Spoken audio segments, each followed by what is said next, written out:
Assalamu Walaikum. Hello friends, how are you? Welcome back to our another video. In this video, I am going to show you how to align a shape to the left in Word using. Let's get started. At first, we have to open a Word document. Then we want to align a shape to the left. We go to the Insert menu and click the Shapes drop down menu. Then insert some shapes. Firstly, we insert rectangle shape. Now we can see here we insert rectangle shape. Then again go to the shapes and select another shape. Then we select the pentagon. Then draw this.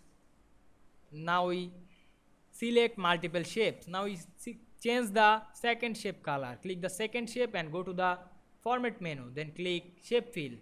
Then apply another color. Now we press shift on your keyboard to press multiple shapes. Then go to the align option and choose align left. And we can see here we align a shape left very easily. I hope you enjoyed the video. Please like, comment, share and subscribe my YouTube channel. Thanks for watching.